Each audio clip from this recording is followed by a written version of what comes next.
Amigos, ¿cómo están? Bienvenidos a Radio Uruguay, bienvenidos a La Máquina de Pensar. ¿Cómo andan? Espero que anden bien. Arrancamos La Máquina de Pensar de las 19:04 de una tarde que realmente está bastante fresca, pero a la vez, si les digo que está fresca, tengo que decirles que después hace calor y uno se sube al ómnibus y hace más calor y ahí se saca las cosas. O sea, está problemáticamente primaveral, aunque estemos en verano, amigos. Estamos en La Máquina de Pensar. Está Matías Rodríguez en control de emisión. ¿Cómo le va, Mati? Ahí adelante. Y con Carolina de Cuadro en la puesta a punto, en la producción del programa, que comienza de esta manera. Esto quiere decir que está con nosotros Ramiro Sanchís. Aparece como Pablo? De la nada. ¿Cómo andás? Sí, de la nada.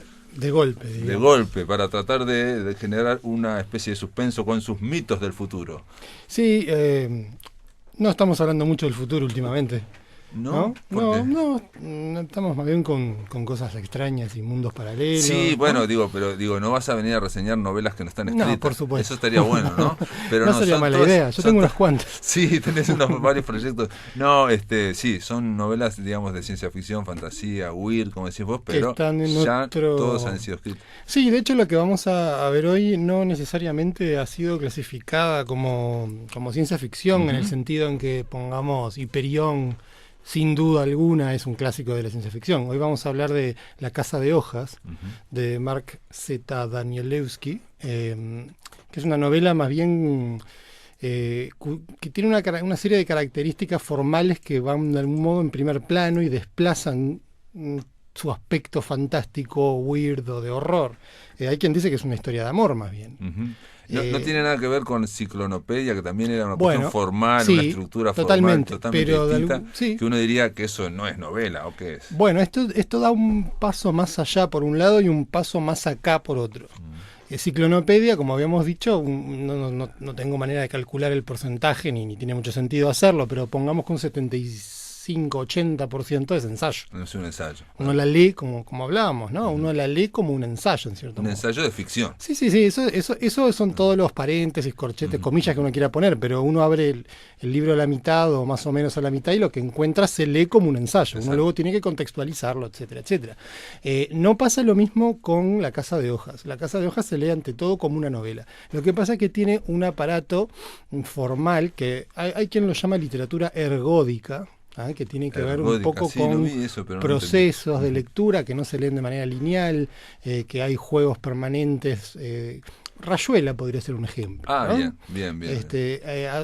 Cuya estructura es parte del concepto de lo que da la novela. Sí, es parte del argumento. ¿no? Exactamente. Exacto, el argumento, la historia, el concepto, la estructura, todo está indisolublemente ligado. Si se sacara solo la supuestamente historia y se contara de una forma convencional, como vamos a hacer ahora, sería cae estrepitosamente. Digo, con Rayuela casi caería estrepitosamente. Sí, bueno, cae sola estrepitosamente en realidad, pero acá no sea malo. Bueno, es una maldad fácil esa. Sí. Habría que ser un poco más bueno. Hablando en serio, uno puede tratar de resumir el asunto en términos narrativos de La Casa de Hojas y aún así parece interesante y podría haber dado lugar a una novela convencional, que aún así podría ser una novela muy interesante. Pero la clave es que el autor, Danielewski, le dio toda esta complejidad que tiene que ver básicamente con el uso de muchos narradores y distintos planos de realidad. Por ejemplo, buena parte de la novela tiene que ver con el diario, que escribe un tipo llamado Johnny Truant, que es un empleado de una casa de tatuajes, que un día le dicen que un vecino de la zona, un viejo ciego, se murió y está la casa para limpiarla y qué sé yo, y encuentra ahí un manuscrito. Ese es un punto de partida convencional, clásico, igual que en Ciclonopedia. Claro. Ahora, nosotros vamos a ir leyendo este diario de Truant, de Johnny, y a la vez él va a ir aludiendo a eso que está en el manuscrito. El manuscrito no es nada complicado. El manuscrito es un ensayo académico sobre un documental. El documental es La Casa de Hojas, podríamos llamarlo así. Y ese documental, en realidad tiene otro nombre. Se muestra en la novela. Sí. De hecho, lo podemos leer, digamos. Sí, de hecho, cada uno de estos grupos de narradores, o sea, cada narrador, por decirlo de esta manera, va a tener una tipografía específica. Es como una especie de concesión a cierta facilidad de lectura. El libro de algún modo es amable con el lector en ese sentido. Ciclonopedia no. Ciclonopedia es bastante más difícil de discernir en esa maraña de quién comenta, quién lee, quién dice. Pero acá no, acá tenemos todo lo que tiene que ver con Johnny, tiene un tipo de letra, una tipografía, y cuando él da lugar a este ensayo que encontró, este ensayo académico que encontró en la casa de este señor que murió, cuando leemos ese ensayo aparece en otra tipografía. Aparece en una tipografía que es Courier, como si fuera la de una máquina de escribir. ¿Ah? Y ahí, a su vez, hay notas a todo esto, hechas por el editor que compaginó todo, el diario. Notas al pie. Exacto. Y notas dentro de las notas, y a su vez comentarios de la madre de Johnny, que está internada en un psiquiátrico y le manda cartas, y esas también están en otro tipo de letra. Entonces hay una complejidad tipográfica, por decirlo así. ¿Ah? Que tampoco es un invento, digamos. No, nada de esto es un invento. Esto es una cosa nueva, digamos, no, en la literatura. Por eso mismo en cuanto a usar cosas distintas, tipos tipográficos, distintos tipos de recursos. Por supuesto. El recorte y pegue. No contento con eso, buenas partes de la novela son caligramáticas. O sea, hay bloques de texto que la tipografía se va haciendo más chiquita, hasta que forma una línea, y eso coincide con un personaje que le está pasando algo similar, un poco en la manera del famoso poema del ratón en Alicia, ¿verdad? Ese tipo de cosas está lleno. Bueno, pero ¿de qué va más o menos la novela? ¿Qué es lo que encuentra Johnny en el ensayo académico? Sí. ¿No? Bueno, el ensayo académico es sobre un documental. El documental aparentemente es ficticio. No sabemos. O sea, Johnny intenta encontrar en su mundo real ese documental y no lo encuentra. Así que él medio que concluye que debe ser una invención de Zampano, que es este viejo ciego. ¿Ah? Y el documental Zampano, con Z. Es como, es el payaso, es el forzudo en La Estrada. Bueno, ahí tenés. O sea, Anthony Quinn es Zampano y Julieta Massina es Gelsomina. Esa es una alusión más en la maraña de alusiones al cine y a la literatura que hace el libro. Pero lo importante es que Zampano escribe este ensayo sobre el documental, y el documental es una serie de filmaciones caseras que hace un antiguo fotógrafo retirado, que descubre que su casa, las dimensiones de su casa, lo que mide las paredes de su casa, no coinciden si uno compara el adentro con el afuera. La casa es más grande por dentro, por cuestión de pulgadas. Pero cada vez que intentan medir y precisar eso, esa diferencia se va haciendo más grande, hasta que aparece básicamente una puerta que lleva a un pasillo. Si uno orientara ese pasillo más o menos como debería estar la casa, el pasillo debería salir de la casa, pero no es la sensación que se tiene desde adentro. Desde adentro el pasillo lleva a otras habitaciones, y esas a su vez a otras, y a otras y a otras, y parece una suerte de laberinto cuasi infinito al que los personajes deciden explorar, y van con sus cámaras y filman eso. Ese es el documental. Entonces nosotros accedemos a ese documental a través del comentario de Zampano, que es a su vez encontrado por Johnny, que nos cuenta un poco la historia de su vida, y básicamente se va volviendo loco. Como si hubiera alguna, no sabemos si es por las drogas, si es por problemas intrínsecos a su vida, o si y la madre, digamos, la madre, o si tiene algo que ver la lectura de Zampano, cosa que está sugerida en clave lovecraftiana, claro, ¿no? ¿Se acuerdan de Necromicon? Exactamente. Porque lo que empiezan a encontrar en la casa es muy raro. Hacen ciertos análisis de lo que encuentran. Todo esto lo leemos como parte del documental, ¿no? Sí. Y resulta que encuentran materia que es anterior a la formación de la Tierra, por ejemplo. Es el arqueofósil total, es imposible, ¿no? Y además hay una presencia que es el Minotauro, que va asediando. Sí, por supuesto.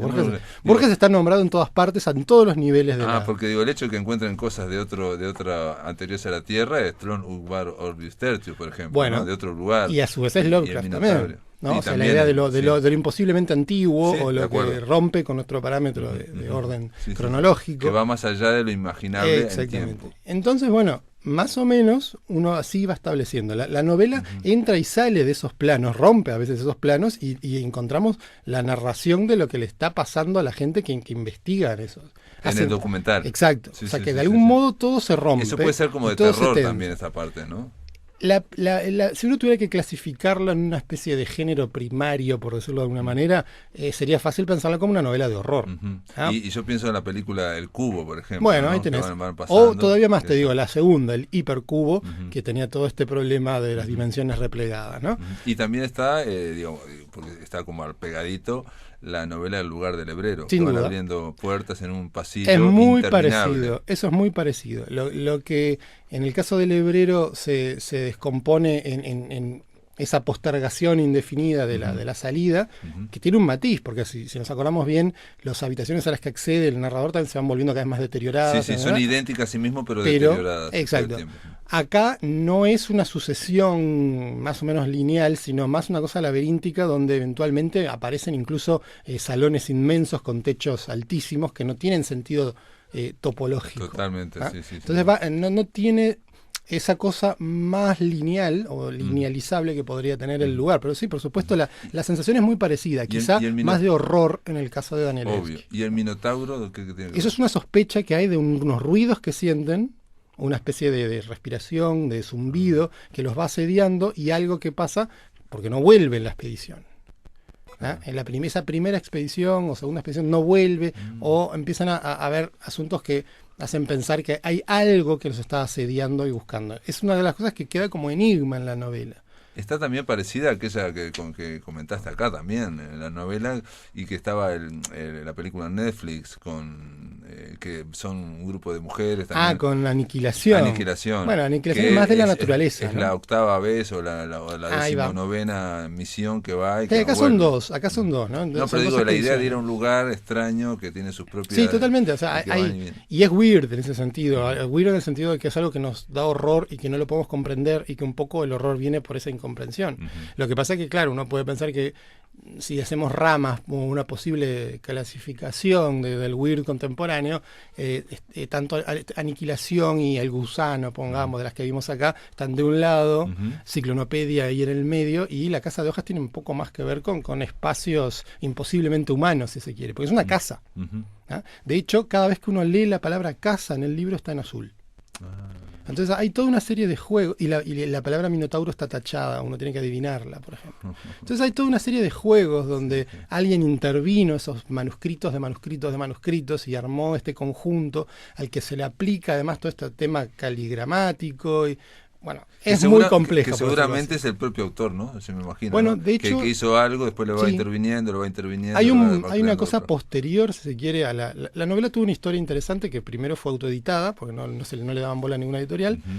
Fue una suerte de éxito de culto y una editorial en el año 2000 la publicó en su versión actual. Su versión actual está potenciada con todo este asunto de los colores y más juegos tipográficos y además en las ediciones que se pueden comprar ahora suelen incorporarse las cartas de esta madre psiquiátrica, digamos, que en la primera versión no estaba. Bueno, o sea que esto fue publicado, bueno, en España en el 2013 estoy viendo. Sí, hay una traducción. En Estados Unidos en el 2000. Exactamente. Es la que está diciendo. Esa es la edición que circula o que debe haber sido reimpresa, uno lo puede comprar por Amazon o lo que fuese. Ahora estoy viendo que, porque me quedé pensando, cuando decís Zampano, en italiano es Zampanò, ¿no? Ujú. Zampanò, y aquí en la Wikipedia está con... Ah, mira, no me acordaba. Con el asunto, con Ahí está, el tilde en la O, O, perfecto, Zampanò. Ujú. Habría que ver cómo lo lee cómo se lee en anglofónicamente, ¿no? Pero bueno, es muy interesante que sea parte de toda una maraña de alusiones que también hay que ir de algún modo abriéndose camino. Entonces la idea del laberinto también funciona en ese sentido, o sea, uno tiene que ir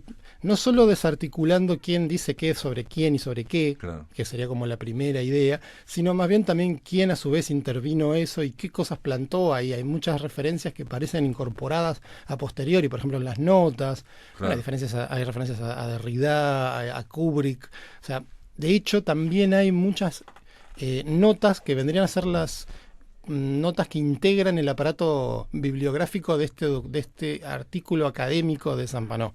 Entonces muchas de esas notas aluden a un montón de películas y son películas reales para nosotros. Claro, para Entonces nuestro mundo. la película de la que se llama Las cintas de Williamson Tapes, porque Williamson son los personajes, la familia Williamson, la que encuentra... El documental encontrado. El título específico del documental es The Williamson Tapes, o las cintas de Williamson.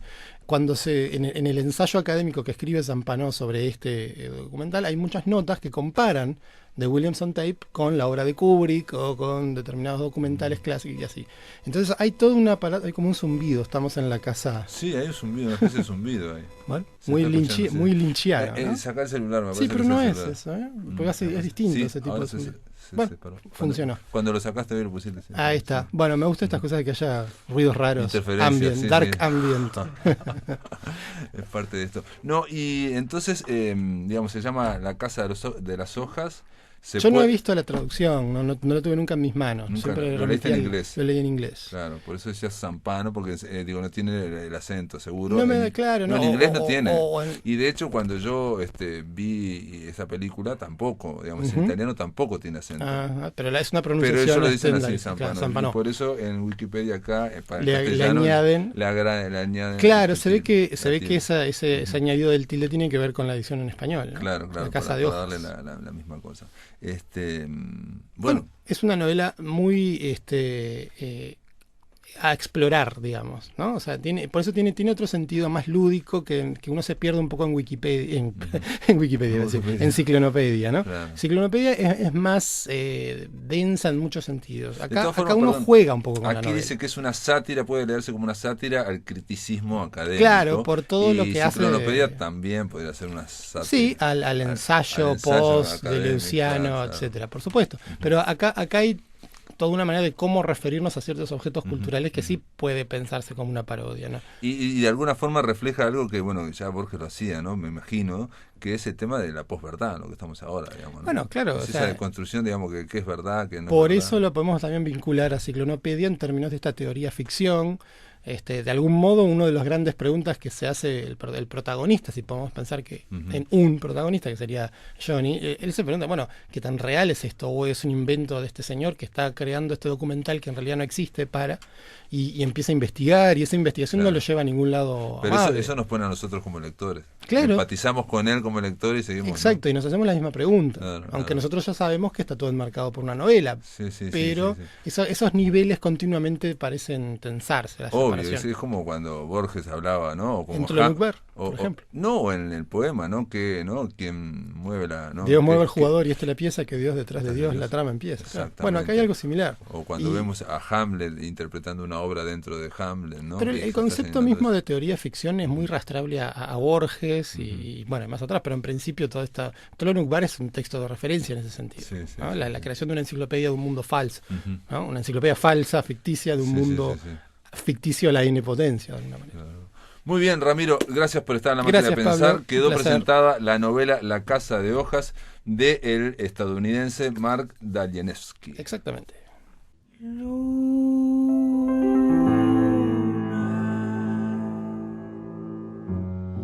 Tengo que dejarte ir.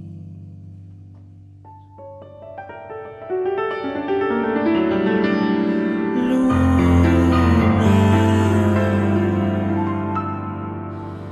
me cuesta tanto partir. Ya mi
Este era Nico Selves, la canción se llama Luna e integra su disco La Libertad. Nico Selves es músico, es docente de guitarra y canto. Y bueno, vamos a darle la bienvenida. ¿Cómo le va, Nico? ¿Anda bien? Todo bien. Nico Selves estuvo, bueno, integraste la banda Mantrío, que en su momento pasaste, creo, por La Máquina de Pensar aquí, Sí, hablando tuvimos de aquel disco, y te radicaste, me acuerdo, porque en esos años también, durante un par de años en Brasil, donde estudiaste en el Conservatorio de Tatuí, que está cerca de San Pablo, me decís, ¿no? Es una ciudad del interior de San Pablo, donde hay un conservatorio y no mucho más en realidad. ¿Y cómo fuiste a dar a ese conservatorio? Y mira, en realidad básicamente tenía ganas de viajar en un principio y después de estudiar también. Primero era viajar y después dije, bueno, ya que estoy y que voy a salir a algún lado, a seguir estudiando. Y nada, me puse a buscar y a través de un amigo que hice un contacto con otra gente que estaba allá, uruguayos, con Marcos Espósito y Martín Ibarra, que estaban estudiando allá. Y nada, nos juntamos un día ahí en la Plaza de los Bomberos y le dije, y bueno, ¿y qué onda? ¿Está bueno Tatuí? Y me dijo, sí, está bueno. Y bueno, dale, vamos. Y te fuiste, pero te radicaste un par de años, digamos. Sí, estuve 5 años. 5 años estuviste. Sí. ¿Y ahí siempre en el conservatorio? Estuve en el conservatorio, sí. O sea, terminé el curso, digamos. El curso, digamos, Claro. lo que fuera, la licenciatura. Sí, en realidad en un principio me iba un año y iba viendo, ¿no? Pero al final, después del tercero o cuarto, dije, bueno. ¿Y qué representó eso, digamos, conforme a lo que vos venías trabajando aquí, que bueno, habías hecho con Mantrío y habías hecho un par de habías hecho toques, bueno, y que ya tenías, digamos, una especie de camino? Yo me acuerdo, increíblemente, no sé cómo me acuerdo, pero a veces me acuerdo de las cosas, que yo te comenté en su momento que veía algunas como afinidades con Eduardo Mateo, y me acuerdo que me dijiste, sí, claro, no sé qué, ¿no? Y Sí, disco como que se desplegó todo eso, ¿no?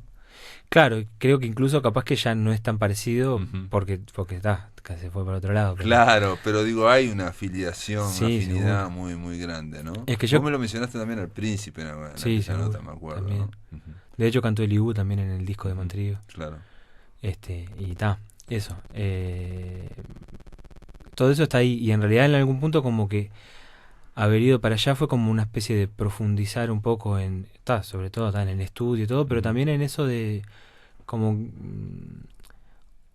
como poder incorporar esas influencias, esas cosas, pero ya como no sé cómo asimilándolas, digamos, ¿no? Claro, como que también uno haciendo un poco su camino más Perfecto. allá también de eso, también empiezan a ocupar un lugar que no es tanto de imitación. Igual no era que antes era imitación, pero No, capaz yo que antes, yo en un no momento, como no en me un principio, refiero. uno está más ligado a imitar una cosa o a decir, para ver cómo lo hizo el tipo, entonces voy y saco el tema, hago un tema Sí, parecido. Exacto, yo creo ¿viste? que siempre cuando uno se acerca a un artista es porque lo que vos querés expresar de alguna forma está cercano ahí, Seguro. ¿no? Digo, lo que hizo ese artista es una expresión Sí. y lo que tenés adentro vos todavía no está expresado. Entonces, Claro, y además sentís como una conexión con lo que... Exacto, o sea, exacto. te sentís No amigo. es algo que se de puede alguna elegir manera. intelectualmente. Decir, No, yo voy a claro. tocar como Paul McCartney o voy a tocar como Igual John también, Lennon, por estudiando, ejemplo, podés digamos, decir, yo qué sé, no sé, todo el mundo dice que Charlie Parker es un saxofonista tremendo, entonces yo voy y quiero tocar como Charlie Parker, pero es diferente el acercamiento, ¿no? Porque, Obvio. porque hay una cosa que es como más emocional en algún Exacto. punto, porque también te acercás porque te tocó algo, entonces... Y porque la ahí expresión pinta- de eso que querés hacer vos de alguna forma está un poco más cerca a eso. Yo quiero hacer esto, yo quiero hacer como cosas como estas, por ejemplo, Claro. ¿no? Aunque después no te van a salir igual. No, que va. Digo, no te van a salir de la misma manera y eso como Obvio. que está bueno también. Es que es porque imposible que salga de la misma creo manera. que una parte de esa cosa es como en algún momento asumir que no te va a salir de la misma manera y dejar de intentarlo y empezar a intentar saber con ese bagaje que vos... Claro. Y descubrir lo que te va saliendo. Claro. Y por eso yo te preguntaba si el trabajo, el estudio de esos 5 años en el conservatorio, que me imagino que es de instrumental, digamos, ¿no? De Sí, mucho- yo fui a estudiar canto. ¿Canto? Sí. Estudié canto pero lo que tiene que también es que estás interactuando con muchos músicos todo el tiempo, que están todos también en Claro. ese plan de estar estudiando como Y con compartiendo, intensidad y aparte también. estás en Brasil, digamos, que Sí, también sí. Brasil es una Sí, gran con fuente, ¿no? una Es potencia una usina, musical. una central Sí. atómica de música, ¿no? Seguro. Digamos, es una cosa que para nosotros Sí. es impresionante. Bueno, hay que decir que Nico Selves no solamente vino acá y no solamente va a presentar este disco que se llama La Libertad, que está en todas las plataformas, lo va a presentar el lunes 16 en la Sala Camacuá, que está aquí en AEBU, ¿no? En la Sala Camacuá de AEBU, y que va a ser a las 21:30 horas. Entre otras cosas, Nico, hay que decir que, bueno, lo vamos a felicitar porque ganó el primer premio en los Premios Nacionales de Música del MEC 2019, ganaste. Muchas gracias. Felicitaciones en la categoría Rock, Pop y Tendencias, con una canción que se llama El Corazón Verde y que de alguna forma, ahora que me decís que fuiste a aprender canto, un poco que me cierra también Claro. esta canción, ¿no? Bueno, y aparece otra referencia que ya no es tan uruguaya, pero que también estuvo como muy presente en ese proceso de estar estudiando allá y todo, que es Bobby McFerrin, que es un cantante Sí, es un estadounidense que tiene todo, que inventó una todo cosa, con la digamos. voz, ¿no? Sí. Sí, que usa la voz como instrumento, pero no lo usa como un multiinstrumento, ¿no? No es con Claro, eso, sí, ¿no? sí. Porque cuando decimos que la voz es un instrumento, todo el mundo pensamos, bueno, un tipo cantando, no sé cuánto. Sí, sí. Bobby McFerrin hace algo de ese estilo. Ah, mira, no había pensado. Vamos a ver entonces esta canción que ganó el primer premio de los Premios Nacionales de Música y que se llama El Corazón Verde. Tinge, tiorun cat, que hora tinge, tiorun cat, que hora tinge, tiorun cat, que hora tinge, tiorun cat, que hora tinge, tiorun cat, que hora tinge, tiorun cat, que hora tinge, tiorun wiji, dun wiji, dun wera chikunda tinge, tiorun cat, que hora tinge, tiorun cat, que hora tinge, tiorun cat, que hora tinge, tiorun cat. Que hora tinge, tiurun que hora tinge, tiurun que hora tinge, tiurun wiji, digun wera chikunda tinge, tiurun que hora tinge, tiurun que hora tinge, tiurun que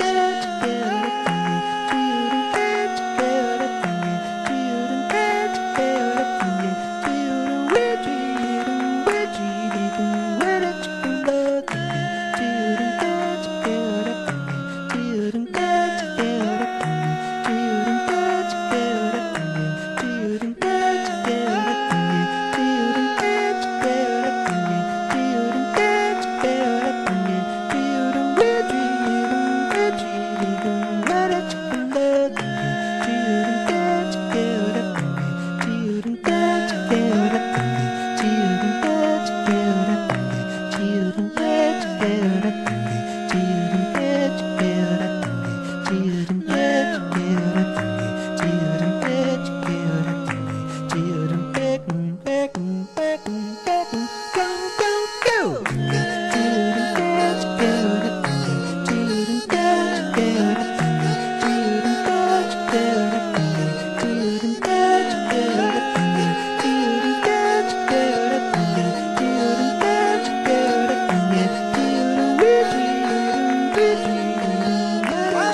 Este era Nico Selves y digamos, esta es la canción Corazón Verde, que ganó el primer premio en los Premios Nacionales de Música del MEC de este año, 2019, y que ahora que, claro, Nico, me dijiste Bobby McFerrin, claro, me cierra muchísimo, ¿no? Es decir, me cierra muchísimo.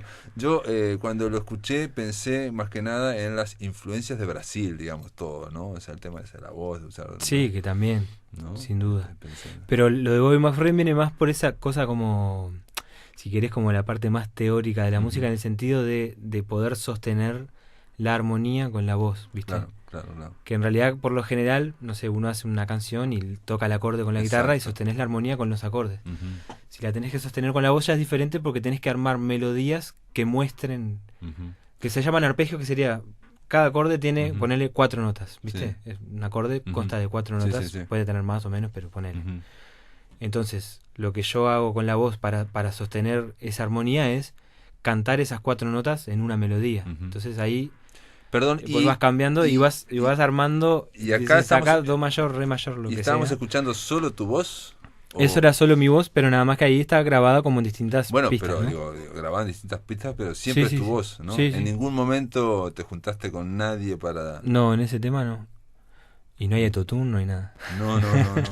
Vamos a hacer una pausa, amigos. Después de la pausa seguimos aquí en La Máquina de Pensar conversando con Nico Selves. Reitero que va a presentar su disco La Libreta en el lunes 16 en la Sala Camacuá a las 21:30 horas.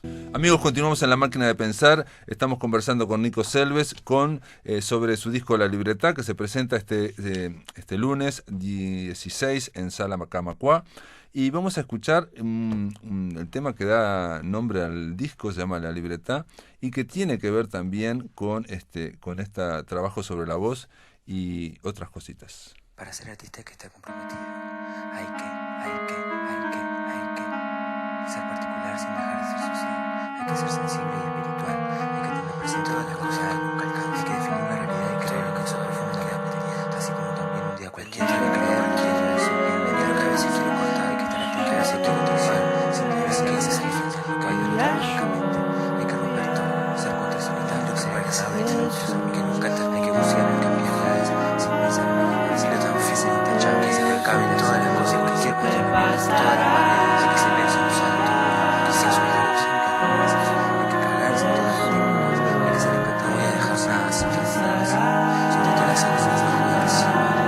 No te alcanza nuestros ojos, hay que trabajar con la intención de esto, hay que ser consciente de nuestras cejas y los ojos nunca sin pecado, pero a veces hay que saber defender esa atropella, y de los ojos hay que esa bola enredada, hay que ser más gigante de lo que sientes y que fluimos, hay que no dejar al descubierto las propias limitaciones, hay que destocar claro, hay que considerar que yo no me sano, hay que estar atento y ser muy sano, hay que estar de acuerdo con lo que haga mi algo, hay que crear una paso de ello, hay que saber lo que los ojos me apretan, no llego a presentar las frases de los demás, hay que ser No sensible, importa, dice, que no entendamos los significados de lo que decimos. Es más, no tiene por qué tener significado. Lo que hay son sonidos mágicos. Yo creo en cierta magia de las palabras. Y creo que esa magia se llama poesía.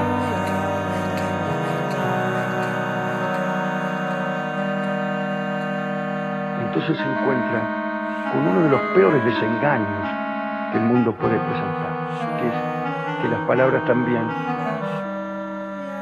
pueden utilizarse para eludir y no para aludir, para escapar, para encubrir, para tapar, para mentir.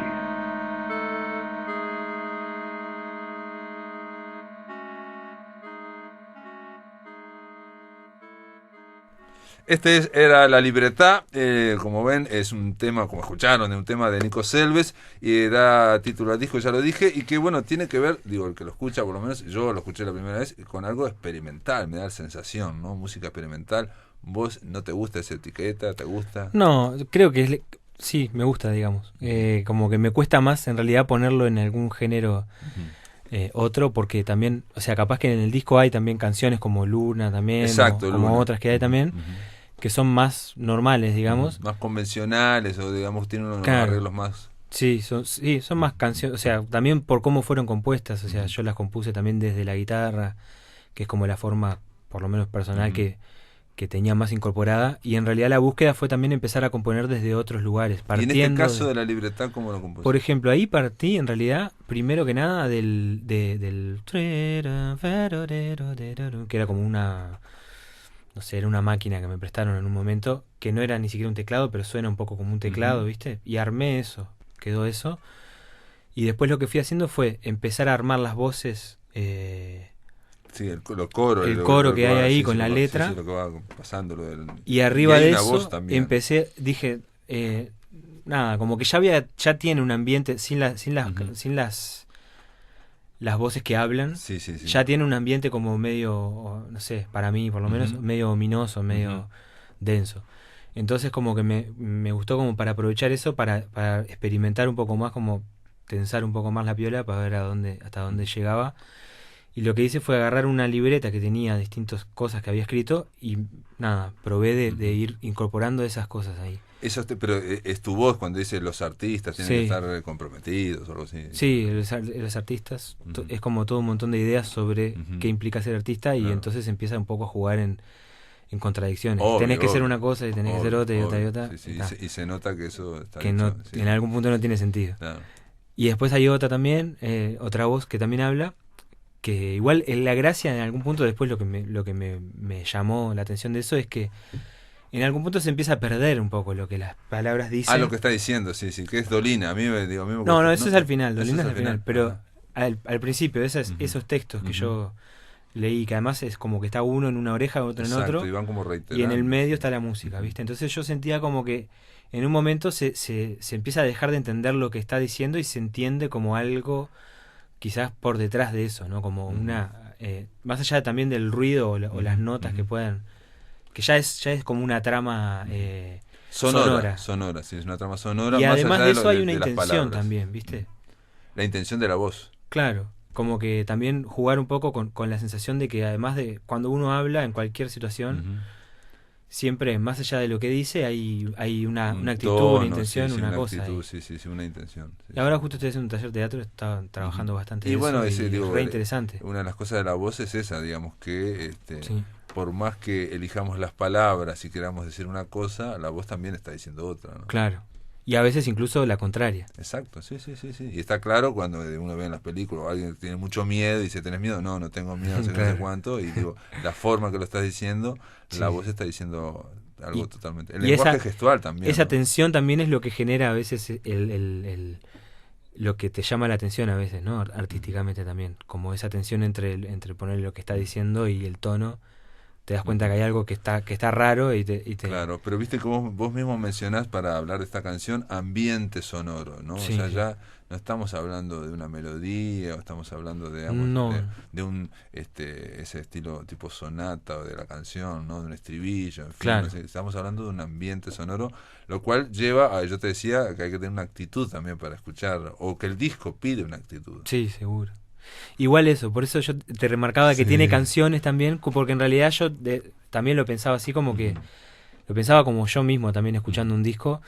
Yo no sé si me banco un disco entero de experimentaciones también, como que hay unas partes de amabilidad con el que está escuchando también, que es también compartir otras canciones que son más normales y como, además de la amabilidad con el que escucha, como porque a mí también digamos, expresar... como poder romper cosa, sin necesariamente renegar de todo, ¿viste? Porque en realidad las canciones siguen estando ahí, siguen teniendo un valor. Entonces, como poder ir y volver de ese... Sí, digo, podés expresar, digamos, una cosa de un estilo y otra cosa con otro estilo, digamos, Claro. son distintos estados de ánimo. Pero me interesaba el hacer eso dentro del mismo disco, del mismo relato, como para... Por eso yo te para dije poder... que para mí que la mitad de este disco está muy, digamos, salido de lo que se está haciendo acá en Uruguay, me da la sensación, ¿no? Sí. O sea, por eso digo, ¿no? Puede ser, sí. Y tenés una introducción, que no vamos para pasar, pero una breve introducción en el disco, empieza con una introducción que es como si estuvieran afinando instrumentos, en fin, que me hizo acordar a los Beatles. Es Claro, sí, increíble, porque ¿no? tiene esa cosa muy de...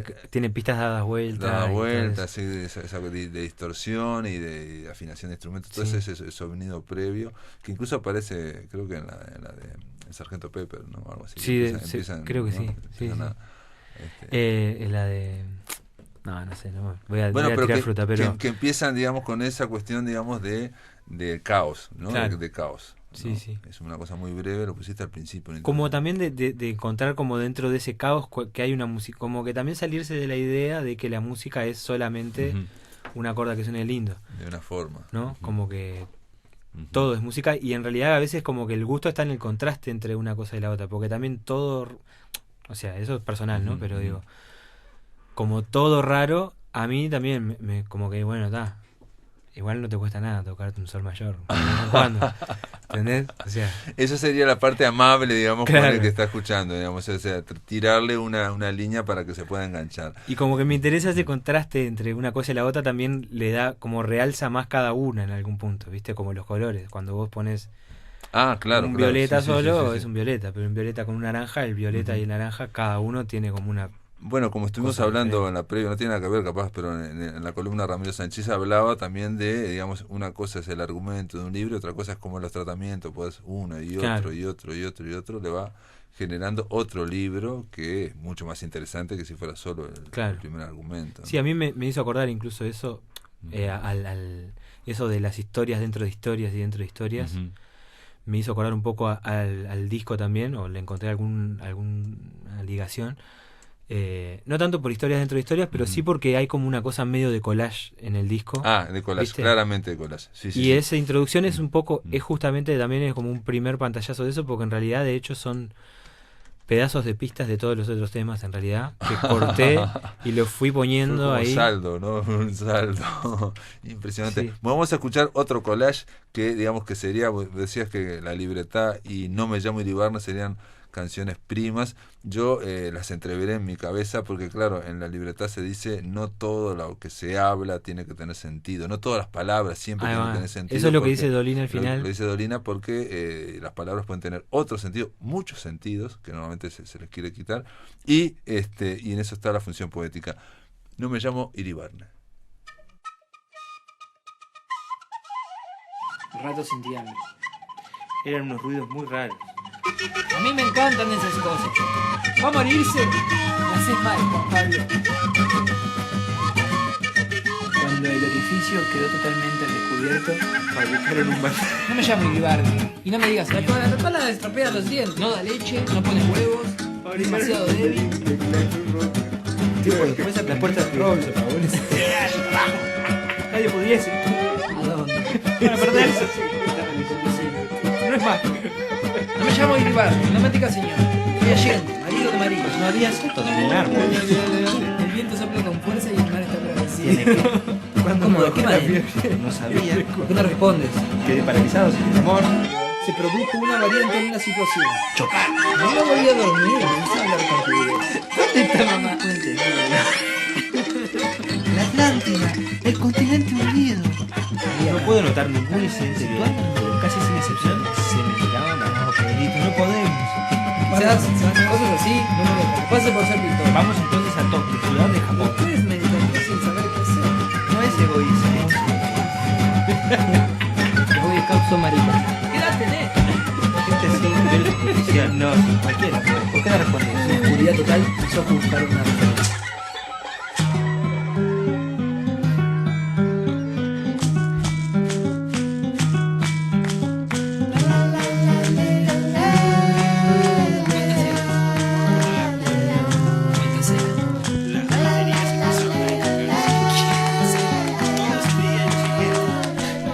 Bueno, este es No me llamo Iribarne, la canción es un poco más larga. Estamos con Nico Selves. Reitero que Nico Selves va a estar presentando este disco, La Libertad, el lunes 16 en la sala de Camacuá a las 21:30 horas. Queda ahí en Camacuá 575, en AEBU. ¿Y quién va a estar con vos en esa...? Bueno, vamos a hacer un montón de gente en realidad. No vamos a estar tocando todo el tiempo todos. Es como que las instrumentaciones van cambiando ahí con cada tema. Pero te voy nombrando, mira, va a estar Santi Lenoble en batería, en percusión va a estar Felipe Badaró, Alison Faúndez, Martín Polini, en el bajo va a estar Juan Pablo Cislagi, en el piano va a estar Fede Araujo, va a haber 5 voces, que son Santiago Massa, Iae Weinstein, Seba Viera, Jimena Tarrech y Sofía Russeri. Y va a estar en el clarinete Germán Carceles, en la flauta, no me equivoqué, en la flauta Germán Carceles, en el clarinete Johannes Stenger, Un montón de gente. en el violín Julieta Garrido y en el violonchelo Nacho Rodríguez. Creo que no me faltó nadie. La verdad que es un montón de gente, un montón de músicos arriba del escenario. Esto va a ser dentro de 10 días, ¿no? 11 Sí. días, ¿no? El lunes 16 en la Sala Camacuá. Dentro de 2 ensayos. Dentro de 2 ensayos, está muy bien, está muy bien. Bueno, Nico, felicitaciones por el premio, sobre todo, ¿no? El primer premio nacionales, los premios nacionales de música, ¿no? Con Corazón Verde, que supongo que será para el próximo disco. Claro, esa no entró en el disco. Esa en realidad la grabé ahora porque yo volví este año de allá de Brasil. Y en realidad la grabé por grabarla y después la presenté ahí. O sea que puede ser otro camino ese, ¿no? Sí, sin duda. Bueno, siga adelante, Nico. Gracias por estar en la máquina de pensar. Muchas gracias por invitarme. Amigos, se terminó la máquina. Mañana vamos a estar con el editor, diseñador gráfico, el poeta Gustavo Maca Wojciechowski.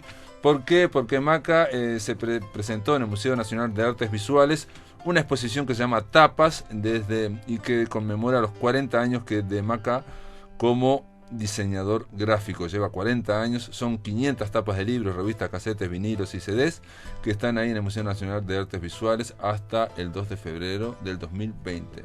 Y luego nada, se terminó la máquina de pensar. Hasta mañana.